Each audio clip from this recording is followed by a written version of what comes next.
सबसे पहले आप सभी को मेरा प्यार भरा नमस्कार। जैसा कि आप लोगों को पता ही है, मेरा नाम है सुमन और मैं हूं आपकी टीचर और आपकी करियर सलाहकार।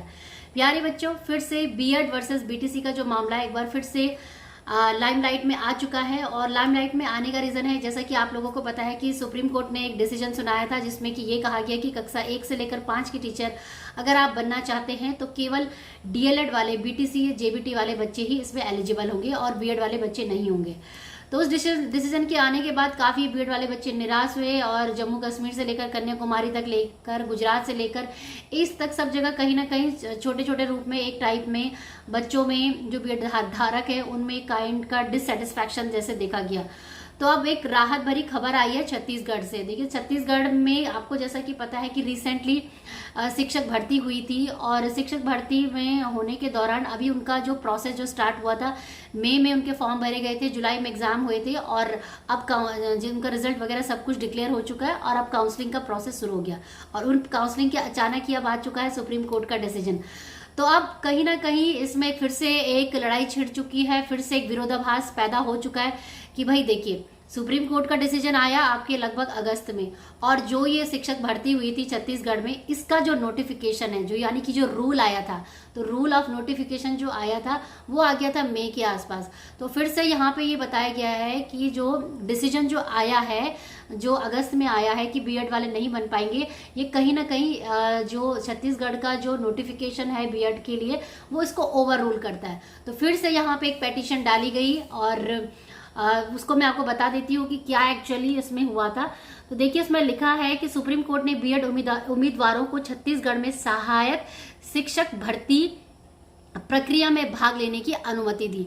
तो शिक्षक जो प्रक्रिया मतलब जो काउंसलिंग है उसमें वो अभी उनको अनुमति दे दी है, लेकिन ये नहीं बोला है कि आपका फाइनल इसमें अपॉइंटमेंट होगा ही होगा। तो जिनका पास हो चुका एग्जाम वो अब काउंसलिंग में जा सकेंगे। पहले ये था कि भैया सुप्रीम कोर्ट का डिसीजन आ गया तो अब तो काउंसलिंग में भी नहीं जा सकते। तो हुआ क्या कि देखिए, इसमें ये बोला गया था कि हाई कोर्ट का निर्णय देवेश शर्मा बनाम भारत संघ के मामले में हाल ही में सर्वोच्च न्यायालय के फैसले पर आधारित था। इस फैसले में सुप्रीम कोर्ट ने कहा कि बीएड उम्मीदवार प्राथमिक विद्यालय शिक्षा के रूप में नियुक्त होने के पात्र नहीं है, क्योंकि उक्त पद के लिए निर्धारित योग्यता प्रारंभिक शिक्षा में डिप्लोमा है। तो पहले तो ये बोला गया था कि भाई आप डिप्लोमा वाले या डीएलएड वाले ही भरेंगे इसमें और बीएड वाले नहीं भर सकते। हालांकि मामले में याचिकर्ताओं ने सुप्रीम कोर्ट का दरवाजा खटखटाया और तर्क दिया कि हाईकोर्ट ने देवेश शर्मा के फैसले की गलत व्याख्या की है। तो उनका कहने का मतलब ये है कि जो देवेश शर्मा का जो फैसला निकल के आया है उसकी जो उसमें जो वहाँ पे डिस्कशन ही हुआ था, जो आर्गुमेंट हुए थे, उनकी व्याख्या ही गलत की गई है। उनका आगे तर्क है कि हाईकोर्ट में संभावित ओवर रूलिंग के सिद्धांत को ध्यान में रखे बिना फैसले को पूर्वव्यापी रूप से लागू करके एक त्रुटि की है। ध्यान से सुनिए, हाई कोर्ट ने संभावित ओवर रूलिंग से मतलब उनका ये है कि भाई जब एक ऑलरेडी एक रूल निकल गया है, एक नोटिफिकेशन आ गया है किसी जगह से कि भाई यहाँ पे इस जगह पे सरकार ने इतनी इतनी नियुक्ति करनी है, तो वो एक रूल के अंडर में आता है, ठीक है। और उसके बाद सुप्रीम कोर्ट का डिसीजन आता है। तो भाई ऐसा तो नहीं है ना कि पहले सुप्रीम कोर्ट का डिसीजन आ गया फिर नियुक्ति हो रही है, तब उस केस में वो ओवर रूलिंग नहीं हो रही। तो उनका ये तर्क ये है कि ये सुप्रीम कोर्ट का जो डिसीजन आया है इसमें ठीक से हमारी तरफ से व्याख्या नहीं की गई। सिर्फ यही बात बोली गई कि ब्रिज कोर्स कर लो, जो एनसीईटी का गैजेट है सिर्फ उसे दिखा दिया, लेकिन जो एक्चुअल बात है वो ये व्याख्या उन्होंने नहीं करी। उन्होंने ये तो बताया ही नहीं कि भाई ये जो वैकेंसीज निकली थी, ये जो पोस्ट निकली थी, ये इस डिसीजन के आने से पहले निकली थी, मई में निकल चुकी थी, यहाँ तक कि एग्जाम भी हो गया था और जुलाई में उसका रिजल्ट भी आ गया था। तो अब तो काउंसलिंग की प्रोसेस है, तो ये तो नहीं होना चाहिए। तो यही उन्होंने बोला है। तो इसके आगे मैं आपको पढ़ के सुनाती हूँ कि सहायक शिक्षकों की भर्ती प्रक्रिया में जिसमें 6285 पद भरने शामिल थे, देवेश शर्मा का फैसला आने से पहले शुरू हो चुकी थी। परीक्षा आयोजित की गई, परिणाम घोषित किए गए, जिसमें याचिकाकर्ताओं को सफल उम्मीदवारों की सूची में शामिल किया गया। फैसले के बाद ही कुछ डीएड अभ्यर्थियों ने कोर्ट में रिट याचिका दायर कर बीएड अभ्यर्थियों को बाहर करने की मांग की। तो भाई ये तो गलत बात है ना कि जैसे ही डीएलएड वालों को पता चल रहा है कि बीएड वाले भी बैठेंगे इसमें एग्जाम में, उनका रिजल्ट भी आने वाला है, सब कुछ हो गया, और उसके बाद डीएलएड वाले बच्चे रिट फाइल कर रहे हैं हाई कोर्ट में जाके कि भाई हमको ही कक्षा 1 से लेकर 5 के टीचर बनना है। तो वो ये कह रहे हैं कि ये गलत है। अगर डीएलएड वाले बच्चों को रिट फाइल करनी थी तो इस रूल और इस नोटिफिकेशन के आने से पहले करनी चाहिए। ये नहीं कि जैसे अब हमारी नियुक्ति होने वाली है तो वो रिट फाइल कर रहे हैं, ठीक है। इसके बाद हाईकोर्ट ने एक अंतरिम आदेश पारित कर बीएड योग्यता वाले उम्मीदवारों के लिए भर्ती प्रक्रिया पर रोक लगा दी थी। अब आगे क्या लिखा हुआ है ध्यान से सुन लीजिए।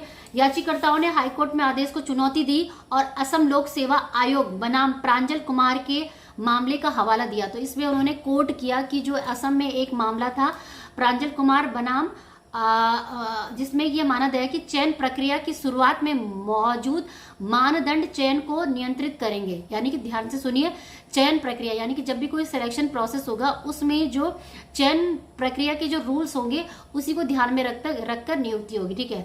और मानदंडों में भी कोई भी बदलाव प्रभावित नहीं करेगा। जब तक नए नियमों की पूर्वव्यापी प्रभाव नहीं दिया जाए तब तक प्रक्रिया जारी रहेगी। ये हवाला दिया जब दोबारा से उन्होंने इसको चुनौती दी कि भाई हमारे फैसला तो गलत है, और उन्होंने एग्जाम्पल दिया कि जो असम में प्रांजल कुमार का दिया। तो अभी देखते हैं क्या होता है। तो इस चीज को सुनने के बाद फाइनली सुप्रीम कोर्ट ने एक राहत की सांस दी है आप सभी लोगों को, इन लोगों के लिए, कि इन दलीलों को ध्यान में रखते सुप्रीम कोर्ट के जस्टिस एस बोपरा और पीके मिश्रा के बेंच ने हाई कोर्ट के आदेश पर रोक लगा दी है। तो उनकी जो रोक लगा दी गई है फिलहाल, और भर्ती प्रक्रिया जारी रखने की इजाजत दे दी है। तो जो भी बच्चे हैं बीएड वाले भी हैं वो भी काउंसलिंग में जाएंगे। हालांकि अदालत ने ये स्पष्ट किया है कि इस प्रक्रिया के तहत कई नियुक्तियों मामलों में हाईकोर्ट के अंतिम निर्णय के अधीन होंगे।